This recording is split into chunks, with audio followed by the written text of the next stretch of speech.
We are live. Hey guys, it's Ted Bogert. Welcome back to the TED Show. Today is Monday, June 3rd. I can actually say that because we are live. And I'm with an old friend. He's not old. We've just known each other a very long time. Jere Matheny is here with us. We're going to talk about the Black Orlando Real Estate Club. You heard that right. Black Orlando Real Estate Club. I saw it online. I thought this is amazing. Reached out to Jere, and the event that they're hosting is tonight, which is why we are live, June 3rd, 5 o'clock at Citrus Club. You can still register, and you can see the link below in the comments that I'll put. But I'm super excited to have him here, kind of share a little bit about his journey, and then talk about the Black Orlando Real Estate Club. Welcome, my friend. How you doing today? I'm doing well. Thank you very much. I'm glad to be here. Thank you for having me. I'm honored to have you. It's been a long time coming. All right. Before we take a deep dive into the event and the club, tell them a little bit about you. All right, so my name is Jere Matheny. I am a Florida native, born and raised in South Florida, West Palm Beach. I've been in Orlando now since 2001. My professional background is I was an equities trader for about 8 or 9 years. After that, I made my way into the commercial real estate space, and commercial real estate is kind of what brings us to this particular celebratory day and occasion that we're going to be discussing today in terms of the formulation of the Black Orlando Real Estate Club. So this is very exciting. Listen, I am always excited to have someone who does something different, creates an organization that's inclusive, which we'll talk about as well. And I'm also excited to have a commercial person on the show because, believe it or not, you all are hard to find.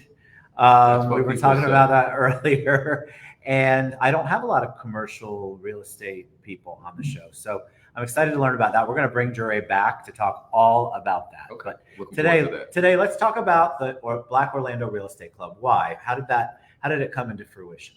So the Black Orlando Real Estate Club was something that I kind of, dreamt up, maybe 10, 12 years ago during my early days in commercial real estate.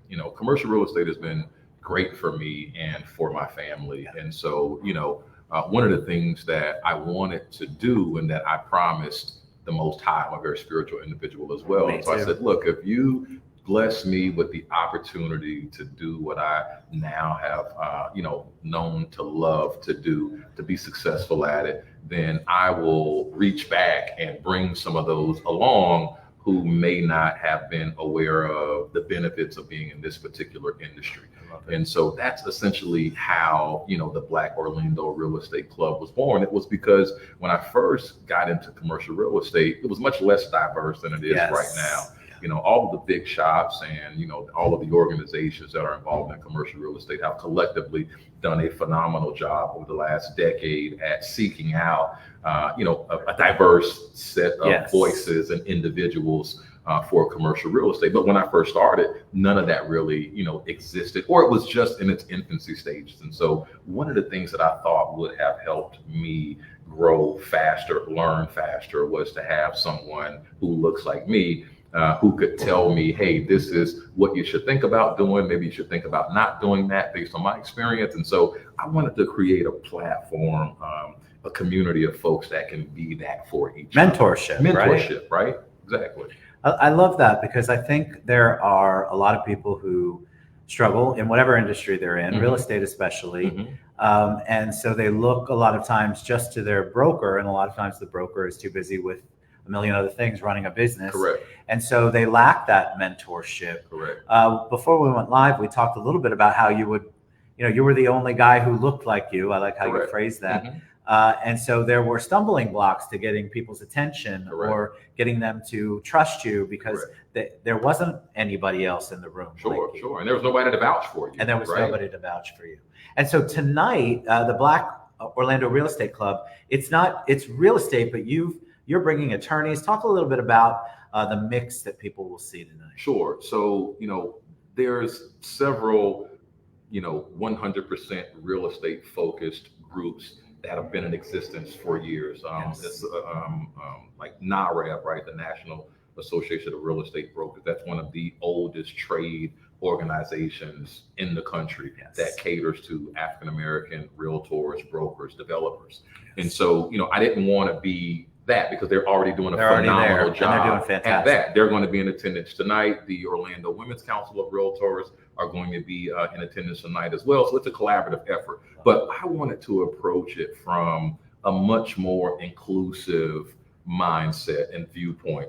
I want you to have someone that you can call, you can text, you can email, regardless of what particular aspect of real estate you're involved in. So you don't necessarily have to be a realtor, but if you're an investor, right, there will be investors, there will be owners, there will be attorneys that handle real estate related items. There'll be architects, there'll be engineers, there'll be general contractors, there'll be plumbers, there'll be electricians, right? There'll be transportation service owners for, that special client that's flying in from California. You want to pick them up in a Range Rover, Tahoe. You want to really operate on a high level. And in order to do that, you have to know who you can go to pull from and to connect with in order to meet those objectives. And so that's what this is all about. We want everybody in the room who's involved in any aspect of the built environment. That's the goal. But where does that giving back, pouring into people spirit come from on you? Were you always like that? Were you raised in a family that was all about giving back? Where does that come from? Because a lot of people just do their job and move along. They don't think about mentorship or creating a collaborative space or an inclusive space. But you can tell when you're speaking about it that it's on your heart. So absolutely. Where does that come from? Yeah, I'm passionate about it. So I grew up in a household that was very focused on civil rights and inclusivity and opportunity across the board. It's funny. I have a picture from maybe it was like 1980. Where my mom was out like on the picket line with the NAACP, and I was right next to her, just in the moment. And so, we grew up in a time where, our parents, they did what they could to put the next generation in position to go further, right? To do better, right? And so I personally feel, and this is no knock to any generation that's come, since my mother's generation and my generation, but I feel as though the role models in the African American community, they've been somewhat unavailable and inaccessible to a degree, right? And so, and part of that is a result of progress, right? Correct. We're not in the same communities that we grew up in, right? And so, when we grew up in the inner city, and so you had instant access to all levels of achievement. But one of the things that comes with social mobility and socioeconomic progress is that we disperse into different communities. We put our kids in private schools. We're trying to do the best for our families, right? But a lot of times what that creates, it creates a vacuum where, the talent is being pulled out of the community. And so this is an effort to bring us all back together and to have some visibility, right? There may be, so the other night I was at an event right here at Debonair Social Club. It was an attorney who was, celebrating, some particular event, but he's an immigration-based attorney. I met a young Haitian kid. He's from Boston, and he and I were exiting the venue at the same time. And, I had a suit on and I'm dressed well. And he's like, "Hey man, what do you do?" And so I said, "Well, I'm a commercial real estate executive." And he's like, "I'm from Boston, and there's groups that are hedge funds and private equity groups, and I've always thought about getting into commercial real estate, but I never really knew how to do it, And so we just happened to be on a block where my name is on the building, and so I said, "Hey, look across the building. We did XYZ in that building. Building sold for $10 million.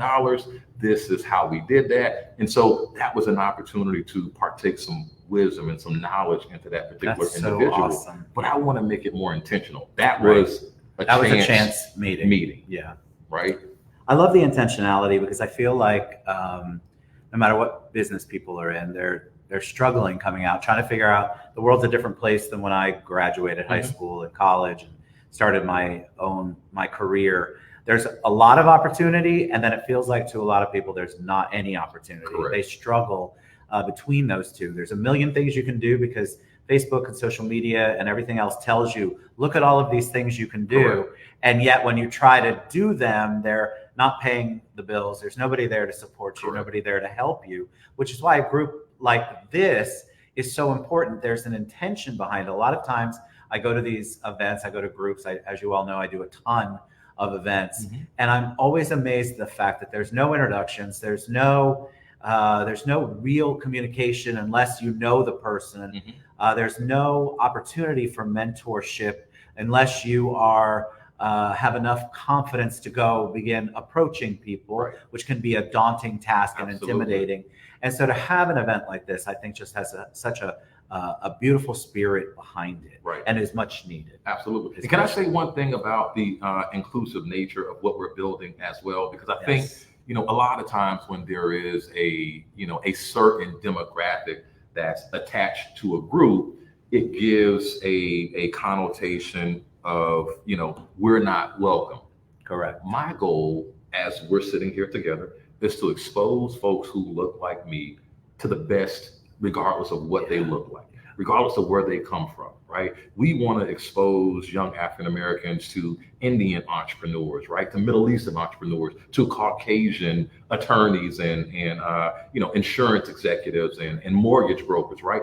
Whatever you need in terms of network and exposure and contact in order to facilitate growth in your particular That's awesome. pursuit of happiness, we want to be able to assist in that. So it's not as if, we're only recommending an African American to an African American, right? We're recommending the best. I love that. And I have to, I'm guilty of, when I saw the post, I mean, true confessions, I always tell the truth here, is I reached out to Jere and I'm like, hey, this sounds like a great event. Am I allowed to go? And it was a real question because, I didn't know the whole background to it. I didn't understand the function or what the purpose and what your intentions were at the time. I knew they would be good, Right. but I didn't know that because I've Sure. been to some groups where, I'm a dude, so dudes aren't welcome. Sure. I was telling you that before we went live. And so I love the fact that it's inclusive, and what you're trying to do is expose to all levels of people, and you want to attract people who also want to give back. Exactly. At the mentor level, Exactly. you want to attract people who say, I have the same heart as Jere does. I would like to give back. I'd like to mentor someone. I'd like to be their point of reference, help them out, because there is so much that they can do, but they need somebody to kind of do the hand right. up. That's You've right. got to help them up. That's right. And there are so many people that are getting out of college or trade school or even graduating high school, and they're like, I have no idea what I'm going to do. And then there are people who are starting out in business. They've left a firm and now they're starting on their own. Right. They have no idea what they've gotten themselves into. Right. And so to have a pool of people who are there to try to help you Correct. Progress is just really a beautiful thing. Absolutely. So Absolutely. tell them about the event. It's 5:00 today. It's 5:00 today, 5 to 8. We are going to have Mayor Jerry Demings, who has presided over explosive growth throughout Orange County. He's going to give the opening address and kind of just welcome folks and, reiterate some of the things that those of us that are operating on a certain level already know. And that is Central Florida is the land of opportunity. Amen to that. And we just want to make sure that we don't allow this, what I would consider a once in a lifetime growth opportunity, to pass us by. Agreed. Major metropolitan areas only grow up once. Right. Once they're there, right? Yes. But there's a lot of upside left in Central Florida. And I just want to make sure that we have the necessary information, the knowledge, the contacts to be in a position to benefit from the growth that we're seeing in Central Florida. And so, if we all do our part, right, those of us who have been blessed with a certain level of success, if we all adopt that each one, reach one type of mentality, I like that. I think that I it'll like that. strengthen not only the minority community, but it'll strengthen the community in general. Because I always believe that you need a diverse range of voices at the table. You do. Right? There's not one particular community that has a patent on ideas and innovation. That's right. And I believe that America in general, right, which, America gets a sometimes a challenging rap when it comes to race relations. And so, we have to understand that, listen, certain groups have had a challenging existence, right? But one of the things that we also have to keep in mind is that America has been good to us, right? To all of us, right? And so I can't, think of another place where individuals are going to have a broad range of opportunities to be who they want to be, That's right. right? And so I just want to make sure that we have equal access to the growth and the opportunities that America is providing for us, right? So good. Yeah. So good. All right. So if you want to learn more about Jere, you can find him on social media. I'll put that link in the comments below after the show. You can also search on Facebook for Black Orlando Real Estate Club. You can text me at 407-810-5670, and I'll send you the link to register for tonight. We still have room. It's here at the Citrus Club at 5 o'clock, 5 to 8 p.m. So if you are interested at all or feel like you have that same thought process on your heart, or you may be someone who could use the hand up, who could use the mentorship, we want to encourage you to come tonight. Make sure you register so they know. You're amazing. I appreciate your friendship, and I appreciate all that you do for our community. I mean, it's just amazing. And I'm so excited to be here tonight. 5 o'clock. It's the Black Orlando Real Estate Club. Reach out to me or reach out to Jere, and we'll get you in. We'd love to see you here. Thank you very much. Brother. Thank you, my friend. Appreciate you guys. We'll see you soon. Bye, everybody.